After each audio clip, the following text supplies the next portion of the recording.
Sarah Mitchell had always been the type of person who believed that life happened in slow motion during the most important moments. She had read about it in books, seen it in movies, but never truly understood what it meant until that Tuesday afternoon in March when everything changed forever. The gymnasium at Roosevelt High School buzzed with the familiar energy of a championship basketball game. Parents filled the bleachers, their voices creating a symphony of encouragement and anxiety that echoed off the polished wooden floors. Sarah sat in her usual spot, third row up from the court, clutching her purse with white knuckles as she watched her 17-year-old son Marcus dribble down the court. Marcus had been playing basketball since he was 7 years old. What started as a way to keep him busy after school had evolved into something much more significant. He possessed a natural talent that coaches noticed immediately, and, by the time he reached high school, college scouts were already taking notice. This particular game against Central High would determine whether Roosevelt advanced to the state championships, a dream that Marcus had been chasing since his freshman year. Sarah remembered the countless hours she had spent driving Marcus to practices, tournaments, and training camps. She remembered the early morning wake-up calls, the protein shakes, the ice baths after particularly intense games. She remembered the sacrifices she had made as a single mother, working double shifts at the hospital to afford the best training programs and equipment. Every penny had been worth it to see the joy on her son's face when he stepped onto that court. The score was tied at 78 with just under 2 minutes remaining in the fourth quarter. Marcus had already scored 26 points, and the crowd was on their feet every time he touched the ball. Sarah could feel her heart beating so hard that she wondered if the people around her could hear it. This was the moment they had been working toward for years. Coach Williams called a timeout, and Sarah watched as Marcus jogged over to the sideline, sweat dripping from his forehead but his eyes bright with determination. She had seen that look before. It was the same expression he wore when he was 12 years old and decided he wanted to make the middle school team despite being one of the shortest kids in his grade. It was the same look he had when he promised her that basketball would be his ticket to college, that all their sacrifices would pay off. The timeout ended, and the players took their positions. Marcus brought the ball up court, his movements fluid and confident. Sarah found herself holding her breath as he approached the three-point line. The defender was giving him space, daring him to shoot. Marcus had made this shot thousands of times in practice, in games, in their backyard hoop where he spent countless hours perfecting his form. The crowd seemed to sense something special was about to happen. The noise level dropped to a whisper, as if everyone was afraid to jinx the moment. Sarah leaned forward in her seat, her hands clasped together so tightly that her knuckles had turned white. This was it. This was the moment that would define everything. Marcus squared up to the basket, the ball balanced perfectly in his shooting hand. Sarah could see the concentration on his face, the way his tongue slightly stuck out of the corner of his mouth like it always did when he was focusing intensely. Time seemed to slow down as he began his shooting motion, his form textbook perfect just like his coaches had taught him. But then, something went wrong. As Marcus jumped to release the shot, Sarah heard something that would haunt her dreams for months to come. It wasn't the swoosh of the net or the bounce of the ball against the rim. It was a sound that seemed to come from deep within her son's body, a sound that made every parent in the gymnasium immediately understand that something terrible had happened. The sound was sharp and distinct, like a branch snapping in a quiet forest. It was the kind of sound that made everyone in the building freeze, the kind of sound that transformed a moment of anticipated triumph into something else entirely. Sarah knew, even before she saw her son crumple to the ground, that their lives had just changed forever. Marcus fell awkwardly, his right leg twisted at an angle that made Sarah's stomach lurch. The ball rolled harmlessly toward the sideline as her son writhed on the court, his hands clutching at his knee. The silence that had preceded his shot was nothing compared to the deafening quiet that followed his collapse. For a moment, nobody moved. The referees stood frozen, unsure of what they had witnessed. The other players stopped mid-motion, their eyes wide with shock and concern. The crowd remained silent, as if speaking would somehow make the situation more real than it already was. Then, like a dam bursting, chaos erupted. Coach Williams was the first to reach Marcus, dropping to his knees beside his star player. Sarah could see her son's lips moving, could see the tears streaming down his face, but she couldn't hear what he was saying over the sudden roar of concerned voices from the crowd. She found herself standing, though she didn't remember deciding to do so, her hands pressed against her mouth as she watched the scene unfold below. The team trainer rushed onto the court with his medical bag, his face grim as he began his initial assessment. Sarah had seen enough injuries during her years as a nurse to recognize the signs. The way Marcus's leg was positioned, the intensity of his pain, the sound they had all heard, she knew this was serious. Other parents began to murmur around her, their voices a mixture of sympathy and relief that it wasn't their child lying on that court. Sarah felt someone's hand on her shoulder, probably Mrs. Rodriguez from down the street, but she couldn't focus on anything except her son. Everything else seemed to fade into the background. The referee called for the team doctors, and Sarah watched as more medical personnel hurried onto the court. Marcus was trying to sit up, trying to prove that he was okay, but the trainer gently pushed him back down. Even from her seat in the bleachers, Sarah could see that her son was scared. Not just about the pain, but about what this might mean for his future. She thought about all the college recruitment letters that had arrived in their mailbox over the past year. She thought about the full-ride scholarship offer from State University that Marcus had been considering. She thought about his dreams of playing professional basketball someday, dreams that now seemed as fragile as the leg that had betrayed him in this crucial moment. The medical team worked quickly and efficiently, stabilizing Marcus's leg and preparing him for transport to the hospital. Sarah finally found her voice and began making her way down from the bleachers, pushing through the crowd of concerned spectators. She needed to be with her son. Nothing else mattered. As she reached the court, she could hear Marcus calling for her. His voice was strained with pain, but she could hear the fear underneath it all. The fear of a 17-year-old boy who had just watched his dreams potentially shatter along with his leg. The fear of a young man who had built his entire identity around his athletic ability and was now facing the possibility that it might all be taken away. The paramedics arrived and began preparing Marcus for transport. Sarah climbed into the back of the ambulance, holding her son's hand as they rushed toward the hospital. The sirens wailed around them, but all she could focus on was the grip of Marcus's fingers around hers and the way his eyes searched her face for some sign that everything would be okay. She wanted to tell him that it would be fine, that this was just a minor setback, that he would be back on the court in no time. But, as a medical professional, she knew better. She had heard that crack, had seen the way his leg twisted, had witnessed the look of concern on the trainer's face. This was going to be a long road back, if there was a road back at all. The ambulance raced through the darkening streets, and Sarah found herself thinking about how quickly life could change. One moment, Marcus had been on the verge of the greatest victory of his young life. The next, he was lying on a stretcher, his future uncertain. It reminded her of something her grandmother used to say about how life could turn on a dime, how the most important moments often came without warning. As they pulled into the hospital emergency entrance, Sarah squeezed her son's hand tighter. Whatever came next, they would face it together. The sudden grip of fear that had seized her heart in that gymnasium would not be the end of their story. It would be the beginning of something different, something they hadn't planned for, but something they would navigate together. The automatic doors of the hospital slid open, and Marcus was wheeled inside under the harsh fluorescent lights. Sarah followed close behind, her mind already shifting into the practical mode that had carried her through so many challenges as a single mother. There would be X-rays and MRIs, consultations with orthopedic surgeons, discussions about treatment options and recovery timelines. But, first, there would be the waiting. The terrible, anxiety-filled waiting that every parent knows when their child is hurt and there's nothing they can do but hope and pray that everything will work out.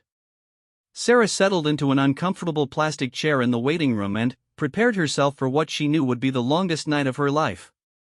The emotional moment that had stunned everyone in that gymnasium was just the beginning. The real test was yet to come. Dr. Patricia Hernandez had been working in orthopedic surgery for 15 years, long enough to recognize the look in a parent's eyes when their child's athletic dreams hung in the balance. As she approached Sarah Mitchell in the hospital waiting room at 3:30 in the morning, she carried with her the weight of knowledge that would either restore hope or crush it entirely. Sarah had been sitting in the same plastic chair for over 6 hours, her scrubs from her own shift at the hospital wrinkled and stained with coffee. She had called in sick to her own job, something she had never done except when Marcus was younger and had the flu. Her supervisor understood. Everyone at the hospital had heard about what happened at the game. The X-rays and MRI results were spread across Dr. Hernandez's tablet as she sat down next to Sarah. The images told a story that was both better and worse than what Sarah had feared during those long hours of waiting. Marcus had suffered a complete tear of his anterior cruciate ligament, along with significant damage to his meniscus. The loud crack that had echoed through the gymnasium had been the sound of his knee essentially giving way under the pressure of years of intense athletic activity. "Mrs. Mitchell," Dr. Hernandez began, her voice gentle but professional, "I want to start by telling you that Marcus is going to be okay. This is a serious injury, but it's not career-ending if he's willing to put in the work." Sarah felt a wave of relief wash over her, followed immediately by a dozen new questions. She had spent her nursing career delivering difficult news to families, but being on the receiving end was entirely different. Her hands shook as she gripped the arms of her chair. Dr. Hernandez explained that ACL tears were unfortunately common in basketball, especially among young athletes who played year-round without adequate rest. Marcus would need surgery within the next few days, followed by an intensive rehabilitation program that would last at least 8 to 10 months. There would be no basketball for the remainder of his senior year, no state championship, and no playing time to impress college scouts during the crucial spring recruiting period. The immediate impact hit Sarah like a physical blow. The scholarship offer from State University had been contingent on Marcus maintaining his current level of play through his senior season. Without game footage from his final year, without the state championship exposure, that full ride was likely gone. The other schools that had shown interest would probably move on to other prospects. When Sarah was finally allowed to see Marcus, she found him staring at the ceiling of his hospital room, his right leg immobilized in a complex brace that made him look smaller and more vulnerable than she had ever seen him. The confident, determined young man who had walked onto that court just hours earlier seemed to have disappeared, replaced by a scared teenager who was trying very hard not to cry. "Mom," he whispered when he saw her, and the single word carried the weight of all his fear and disappointment. Sarah rushed to his bedside and took his hand, the same hand she had held in the ambulance, the same hand that had gripped hers when he was 7 years old and afraid of the dark. They didn't talk much during those first few hours. There wasn't much to say. Marcus already knew what the injury meant for his immediate future. He had been around basketball long enough to understand the timeline for ACL recovery. He knew that his senior season was over, knew that the college scouts wouldn't be watching him play anytime soon. What he didn't know was how to be anything other than a basketball player. Since middle school, Marcus's entire identity had been built around his athletic ability. He was the kid who could make impossible shots, who could steal the ball and race down court faster than anyone else on the team. Teachers knew him as the basketball player. Girls at school knew him as the athlete. His friends were mostly teammates. His daily schedule revolved around practice and training.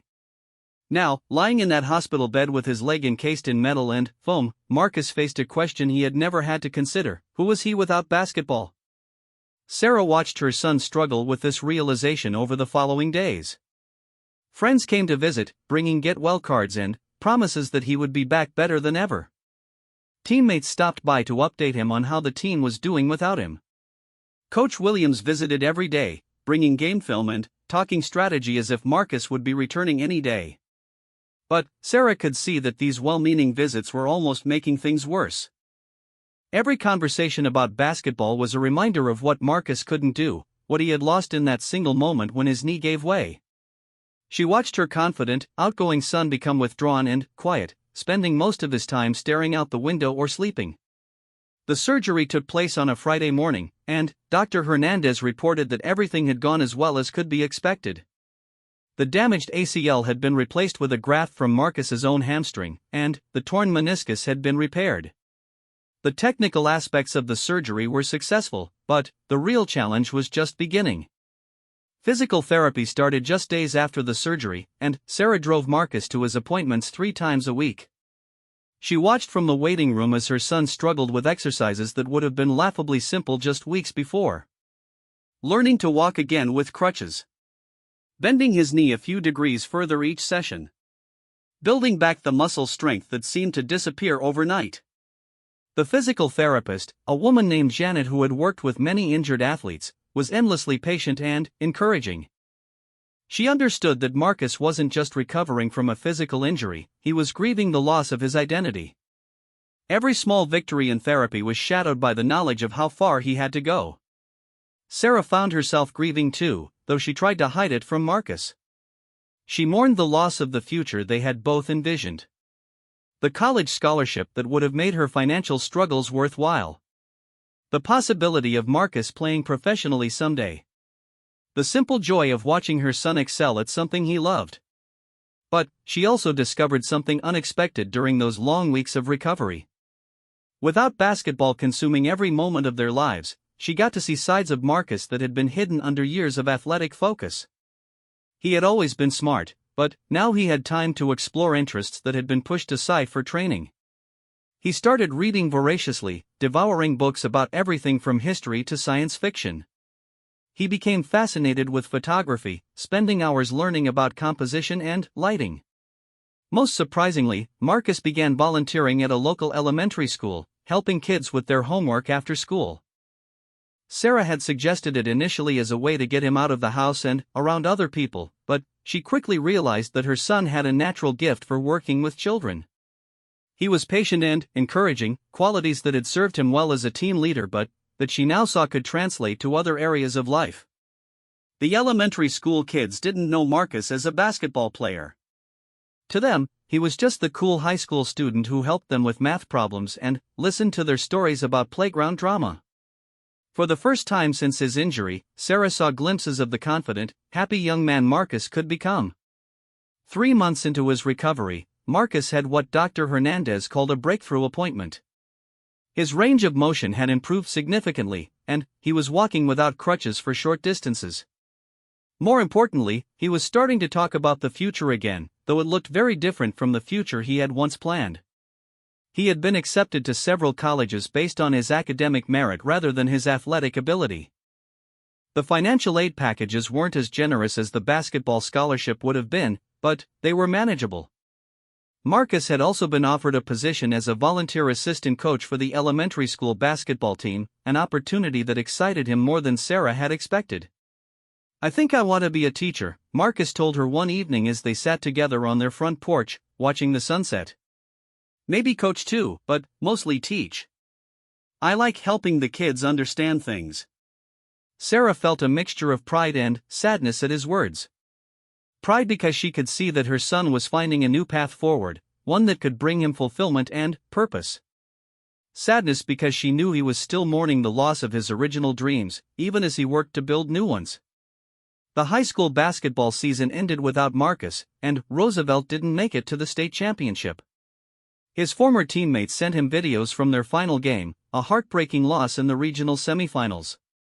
Marcus watched the footage with a complicated expression, and Sarah knew he was wondering what might have been different if he had been there. But he was also starting to see that life hadn't ended with his injury.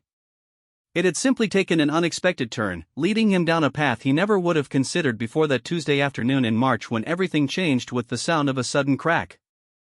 As spring arrived and Marcus's physical therapy continued, Sarah began to understand that the emotional moment that had stunned everyone in that gymnasium had been more than just the end of her son's basketball career. It had been the beginning of a different kind of story, one where strength wasn't measured in points scored or games won, but in the ability to rebuild dreams when the original ones were shattered. The grip of fear and uncertainty that had seized her that night was slowly being replaced by something else, a quiet confidence that her son would not just survive this setback, but that he might even emerge from it as a stronger, more complete person than he had been before. 6 months after the injury that changed everything, Marcus Mitchell stood at the edge of the same gymnasium where his basketball career had ended, but this time he wasn't there to play. In his hands, he held a whistle and a clipboard filled with plays designed for 8- and 9-year-old children who still believed that anything was possible. The Roosevelt Elementary Rockets were not a championship team by any measure. Most of them had never played organized basketball before signing up for the after-school league. Some could barely dribble without looking at the ball. Others were more interested in the snacks that came after practice than the actual game itself.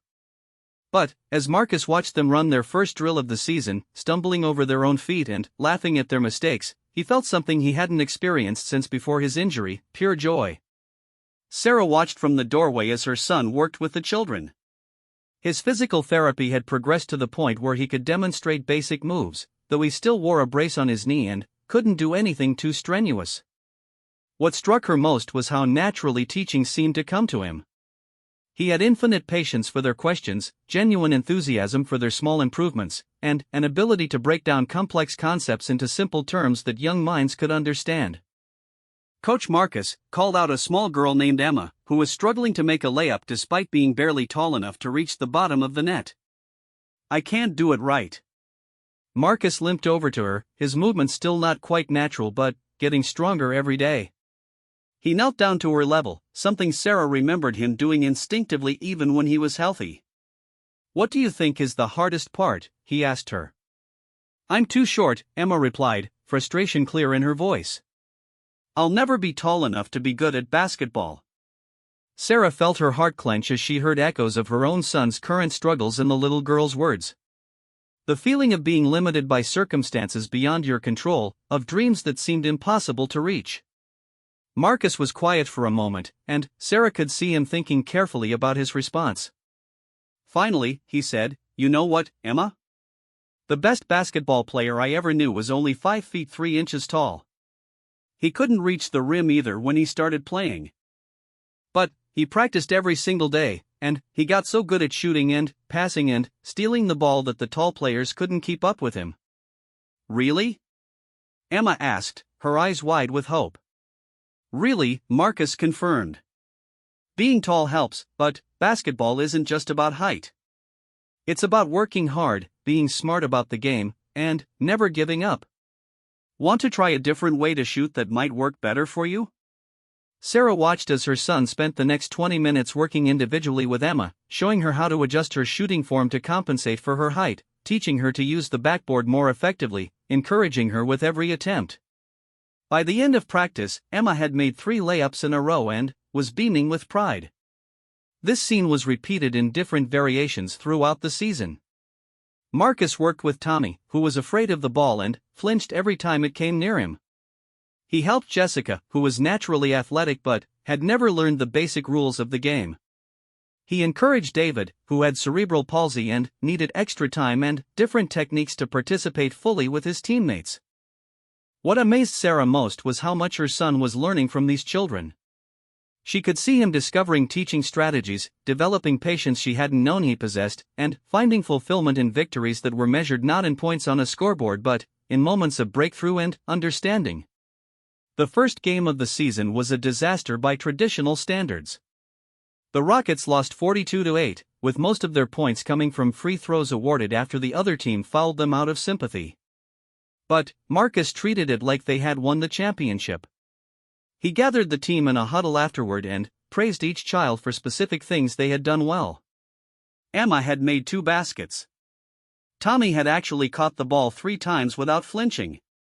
Jessica had remembered to dribble before shooting. "I'm proud of every single one of you," Marcus told them, and Sarah could hear in his voice that he truly meant it. "You played with heart, you helped each other, and you got better during the game. That's what real success looks like." Watching this interaction, Sarah began to understand that her son was not just teaching basketball to these children, he was learning how to redefine success for himself. For years, success had meant winning games, scoring points, impressing scouts, and earning scholarships. Now, he was discovering that success could also mean helping a scared child overcome their fear, or seeing a struggling student finally understand a concept they had been working on for weeks. This revelation extended beyond the basketball court. Marcus's grades, which had been good but not exceptional when basketball was his primary focus, improved dramatically during his recovery period. Without the pressure of maintaining his athletic eligibility or the exhaustion from daily practices, he was able to dedicate more energy to his academic work. His teachers began to see him not just as the injured basketball player, but as a thoughtful student with genuine intellectual curiosity. His English teacher, Mrs. Patterson, approached Sarah at a parent-teacher conference with an observation that surprised them both. "Marcus has been writing some of the most insightful essays I've seen in 20 years of teaching," she said. His paper on overcoming adversity was so powerful that I asked him if I could share it with other students. He has a real gift for connecting with people through his words. Sarah asked to read the essay when she got home, and Marcus hesitantly agreed to show it to her.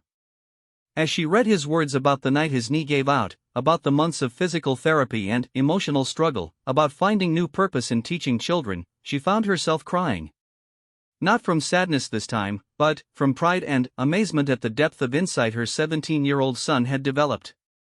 The essay concluded with a paragraph that stayed with Sarah long after she finished reading. I used to think that strength meant being the fastest, jumping the highest, scoring the most points. I measured my worth by trophies and newspaper clippings and the approval of crowds. But real strength, I've learned, is getting back up when life knocks you down and finding new ways to make a difference in the world.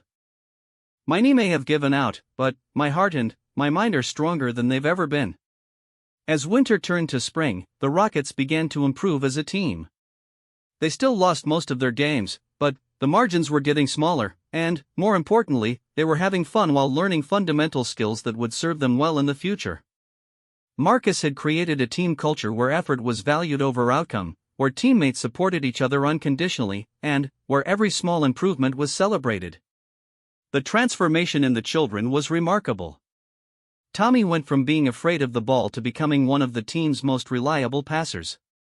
Emma developed into a surprisingly effective point guard, using her intelligence and determination to compensate for her height disadvantage.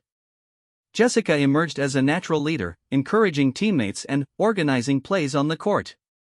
But perhaps the most significant change was in Marcus himself.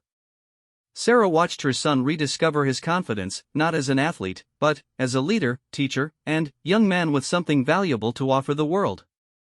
The limp from his knee injury was barely noticeable now, and, while he would never play competitive basketball again, he had found something that might be even more fulfilling. College acceptance letters began arriving in March, exactly 1 year after the injury that had derailed his original plans.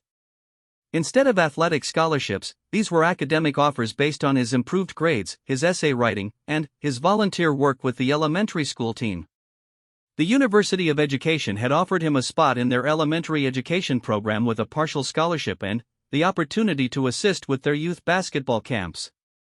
On the night before he had to make his final college decision, Marcus and Sarah sat together in their living room, surrounded by acceptance letters and financial aid documents. The path forward was clearer now than it had been in months, but Sarah could see that her son was still processing the magnitude of how much his life had changed. "Do you ever wonder what would have happened if you hadn't gotten hurt?" she asked gently. Marcus was quiet for a long moment, absently rubbing his knee through his jeans. "I used to think about it every day," he admitted.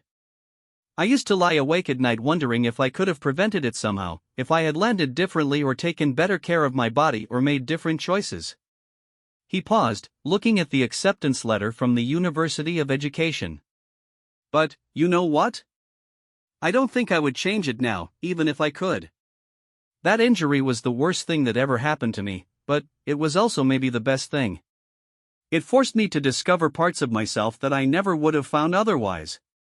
Sarah felt tears welling up in her eyes as she listened to her son speak with a maturity that seemed far beyond his 18 years.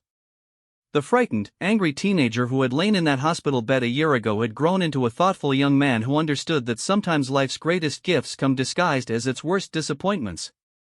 The sudden grip of fear and the loud crack that had stunned everyone in that gymnasium had indeed been an ending. But, as Sarah looked at her son now, she realized it had also been a beginning. The beginning of a new story, one that might not include basketball stardom or athletic scholarships, but that promised something even more valuable, a life of purpose, service, and the deep satisfaction that comes from helping others discover their own potential. Tomorrow, Marcus would accept the offer from the University of Education and begin the next chapter of his journey. But tonight, as mother and son sat together in their living room, surrounded by the promise of a future neither of them had planned but both were eager to embrace, Sarah understood that sometimes the most profound victories come not from achieving the dreams you started with, but from having the courage to build new dreams when the old ones are shattered. 2 years later, Marcus Mitchell stood in front of his first classroom as a student teacher at Riverside Elementary School, watching 23 third graders file in from their lunch recess with the chaotic energy that only 8-year-olds could possess. His knee no longer required a brace, though he still felt a slight ache on rainy days that served as a constant reminder of how dramatically his life had changed direction. The cooperating teacher, Mrs. Rodriguez, had warned him that this particular class was challenging. They had been through 2 substitute teachers already that year, and several of the students had been labeled as problem children by previous educators. But, as Marcus looked at their faces, some eager, some defiant, some simply tired, he saw something different. He saw potential. "Good afternoon, everyone," Marcus said, his voice calm but carrying the natural authority he had developed over the past 2 years of working with young people. "I'm Mr. Mitchell, and I'm going to be your teacher for the next few months while I learn how to become the best educator I can be." A hand shot up immediately. It belonged to a small boy named Jason who, according to his file, had been suspended twice already for disruptive behavior. "Are you the guy who used to be a basketball player?" Jason asked, his eyes narrowing with skepticism. Marcus had learned to expect this question. His story had become somewhat well known in the education program, often used as an example of how life experiences could shape teaching philosophy. He could have given the simple answer, acknowledging his past and moving on. Instead, he chose to use it as a teaching moment. "I did play basketball in high school," Marcus confirmed, "but that's not what makes me qualified to be your teacher. What makes me qualified is that I've learned some important lessons about working hard, dealing with disappointment, and finding new ways to succeed when your original plans don't work out. I think those lessons might be helpful to share with you." Jason seemed surprised by the honest answer. Most adults either dismissed his questions or gave responses that felt rehearsed. Marcus's willingness to engage authentically immediately caught the attention of not just Jason, but several other students who had been testing the boundaries with the new teacher.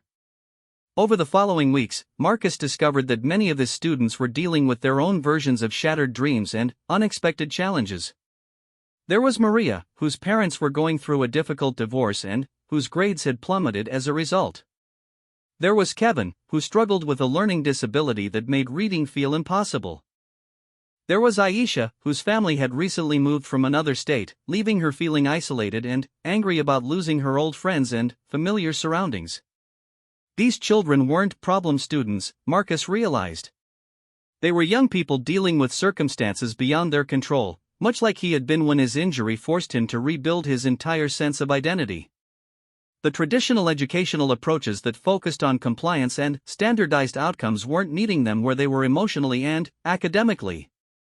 Drawing on his experience with the elementary basketball team, Marcus began to develop innovative teaching strategies that addressed both academic content and emotional needs.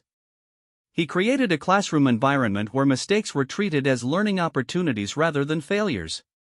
He established routines that provided stability for students like Maria, who craved predictability during a chaotic time at home. He developed alternative methods for presenting information that helped students like Kevin access the curriculum despite their learning differences. Most importantly, he listened to his students in ways that many of them had never experienced from an adult in an educational setting. When Jason acted out during math lessons, Marcus didn't immediately send him to the principal's office.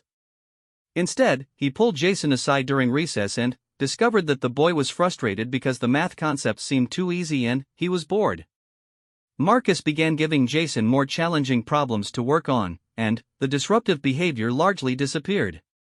When Aisha refused to participate in group activities, Marcus didn't force the issue. He recognized the signs of someone grieving a major loss, having experienced it himself when his basketball career ended. He gave her space while also providing gentle opportunities for connection. Eventually, Aisha began to open up about how angry she was about the move and how much she missed her old life. "Sometimes things happen that we didn't choose and don't want," Marcus told her during one of their quiet conversations. "It's okay to be upset about that. But we also get to choose how we respond to those changes. We can let them make us bitter, or we can look for new opportunities and possibilities." Mrs. Rodriguez watched these interactions with growing amazement. In her 25 years of teaching, she had rarely seen a student-teacher display such natural instincts for connecting with difficult students. More importantly, she could see genuine academic progress happening in ways that traditional metrics couldn't capture. Kevin, who had been reading below grade level at the beginning of the year, was starting to engage with texts when Marcus presented them through alternative methods like audiobooks paired with visual aids.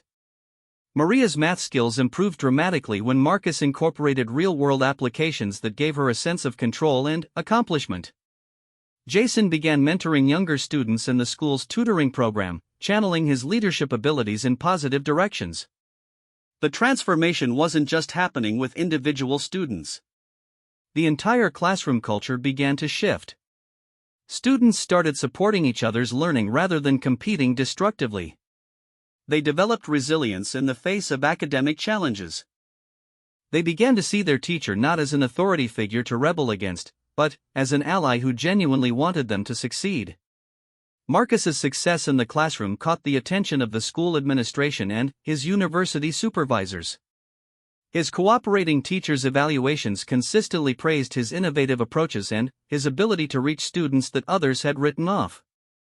Dr. Jennifer Walsh, the professor who supervised student teachers, began using Marcus's classroom as an example of best practices for other education students. But Marcus's impact extended beyond his immediate classroom. He volunteered to coach the school's basketball team, applying the same principles he had learned working with the elementary league. The team, which had won only 2 games the previous season, began to improve not just in their win-loss record, but in their attitude and effort. More importantly, Marcus used basketball as a vehicle for teaching life lessons about perseverance, teamwork, and finding strength in adversity. One evening, as Marcus was staying late to prepare lessons for the following week, Mrs. Rodriguez approached him with an observation that would stick with him throughout his career. "I've been thinking about why you're so effective with these kids," she said, "and I think it's because you understand something that many educators miss. You know that academic success and personal growth aren't separate things. You know that sometimes a child needs to heal emotionally before they can learn effectively." She was right, though Marcus had never articulated it quite that way. His own experience of having to rebuild his identity after his injury had given him insights into the connection between emotional well-being and academic achievement. He understood that children who were dealing with trauma, disappointment, or major life changes needed more than just good instruction. They needed teachers who could see their potential even when they couldn't see it themselves. As his student teaching semester drew to a close, Marcus began applying for full-time teaching positions. The job market was competitive, but his performance evaluations and letters of recommendation were exceptional. More importantly, he had developed a clear sense of his educational philosophy and the kind of teacher he wanted to be. During his job interviews, Marcus was often asked about his transition from aspiring athlete to educator.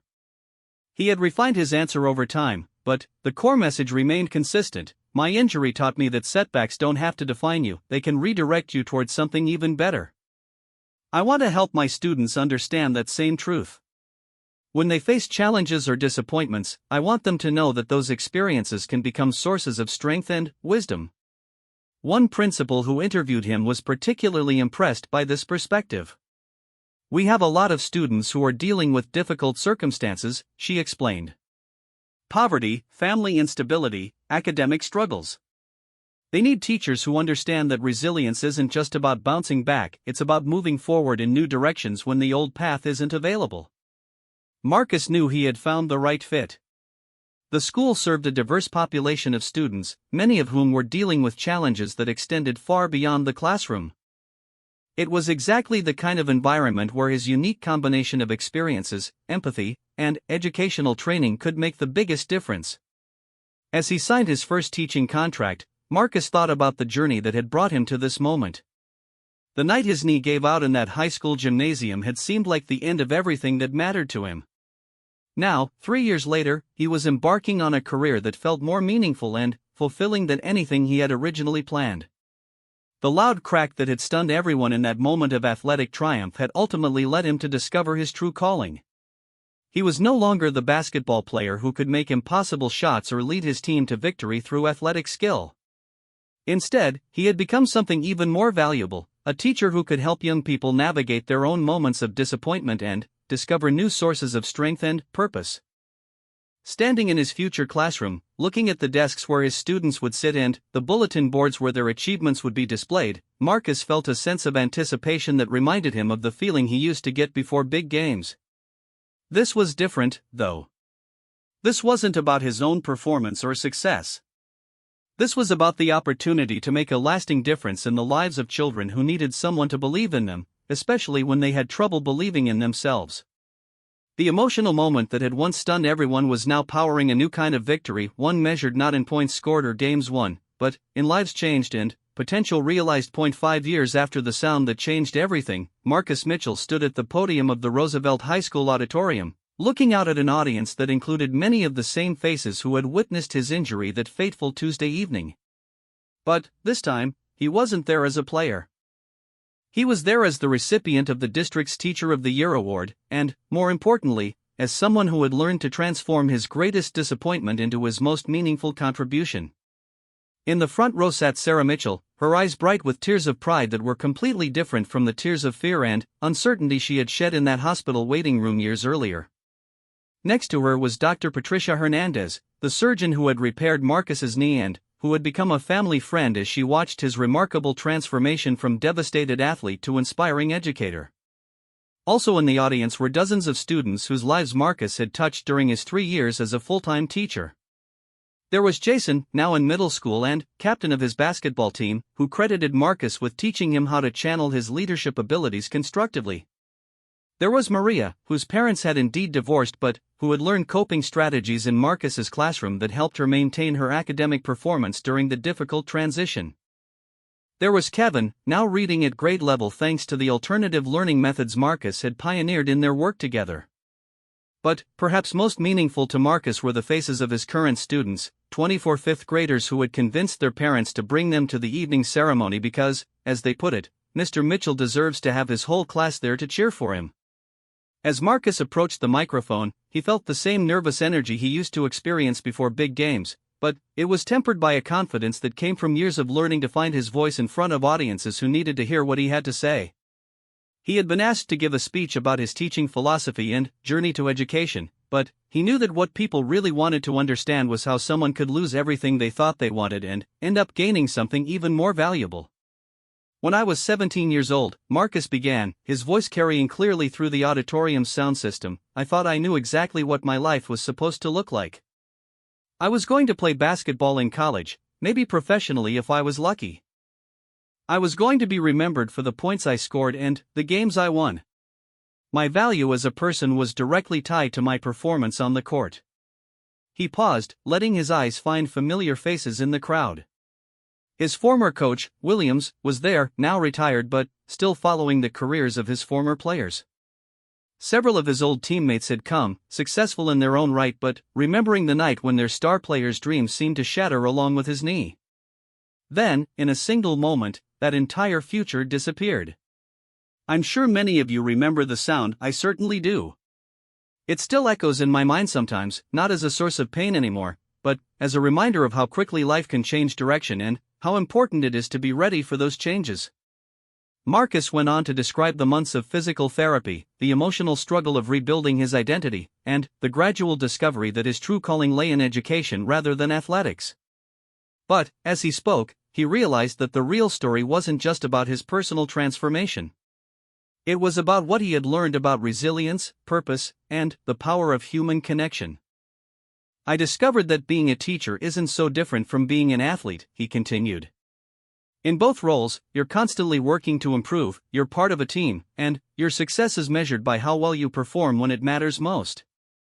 The difference is that as a teacher, your performance isn't about personal glory, it's about helping other people discover their own potential. He talked about his students, past and present, sharing stories that illustrated how academic achievement was inseparable from emotional growth and personal development. He described his teaching philosophy, which centered on meeting students where they were rather than where curriculum guides suggested they should be. Most importantly, he talked about the profound satisfaction that came from helping young people navigate their own challenges and setbacks. Every student who walks into my classroom is dealing with something, Marcus explained. Maybe it's a learning disability that makes them feel stupid. Maybe it's family problems that make it hard to concentrate. Maybe it's just the normal struggles of growing up and trying to figure out who they are and where they fit in the world. My job isn't just to teach them math and reading, it's to help them understand that their current circumstances don't define their future possibilities. In the audience, his former student Emma, now in high school herself and a star player on the girls' basketball team, smiled as she remembered the day Marcus had taught her that height wasn't the only measure of basketball ability. That lesson had extended far beyond sports, helping her approach academic challenges with the same determination and creativity she brought to the court. Marcus's speech took an unexpected turn when he began talking about the concept of success and how his definition had evolved over the years. When I was playing basketball, success was about winning. It was about statistics and rankings and recognition. Those things felt important at the time, and, in some ways, they were. They taught me about hard work and dedication and the satisfaction of achieving goals. He gestured toward his former teammates in the audience. But I've learned that there are different kinds of success, and some of them are more lasting than others. The games I won in high school are memories now. The records I set have been broken by other players. The newspapers that wrote about me have been recycled long ago. His voice grew stronger as he continued. But the students I've taught will carry the lessons they learned in my classroom for the rest of their lives. The confidence I helped them build will influence the choices they make for decades. The resilience I helped them develop will serve them when they face their own moments of disappointment and setback. That's the kind of success that endures. As Marcus neared the end of his speech, he looked directly at his mother, knowing that she more than anyone understood the full arc of their journey together. I want to thank the people who never gave up on me when I had given up on myself. My mother, who worked extra shifts to pay for physical therapy and who listened to me complain for months about how unfair life was. My doctors and therapists, who not only healed my body but helped me understand that I was more than just my physical abilities. My professors, who saw potential in me as an educator even when I was still mourning my lost athletic career. He paused, his emotion evident but controlled. And I want to thank my students, both past and present, who have taught me that the most rewarding victories are the ones you achieve together, and that sometimes the most important thing you can do for someone is to believe in them until they learn to believe in themselves. The applause that followed was sustained and heartfelt, but Marcus knew that the real measure of his words wouldn't be found in the audience's immediate response. It would be found in the conversations that happened afterward, in the minds that were changed or perspectives that were shifted, and, most importantly, in the actions that people took as a result of what they had heard. After the ceremony, as Marcus mingled with the crowd of well-wishers and congratulators, he was approached by a young man he didn't immediately recognize. The visitor introduced himself as David Chen, a recent college graduate who was considering a career change from business to education. I heard about your story through a friend, David explained, and I wanted to come tonight to meet you. I played football in college until I tore my ACL junior year. I've been struggling with what to do next, and your speech really resonated with me. Do you think we could talk sometime about what it's like to transition from athletics to teaching? Marcus smiled, remembering his own search for mentors and guidance during his darkest period after his injury. Absolutely, he replied, handing David his business card. I'd be happy to share what I've learned. But I should warn you, once you discover how rewarding teaching can be, you might wonder why you ever wanted to do anything else. As the evening wound down and the auditorium began to empty, Marcus found himself standing alone on the stage where he had just received recognition for the career he never planned to have. The same gymnasium where his athletic dreams had ended was just down the hall, and, for a moment, he considered walking over to see if he could still hear echoes of that long-ago Tuesday evening. Instead, he looked out at the empty auditorium seats and thought about all the students who would sit in similar seats throughout his teaching career. Each one would bring their own dreams, fears, challenges, and potential. Each one would need someone who understood that setbacks weren't endings but beginnings, that strength could be found in vulnerability, and that the most important victories were often the quietest ones. The sudden grip of fear he had felt that night in the hospital, the loud crack that had stunned everyone in the gymnasium, the emotional moment that had seemed like the end of everything, all of it had led him to this place, this purpose, this understanding of what it truly meant to make a lasting difference in the world. Marcus turned off the stage lights and headed toward the exit, where his mother was waiting to drive him home.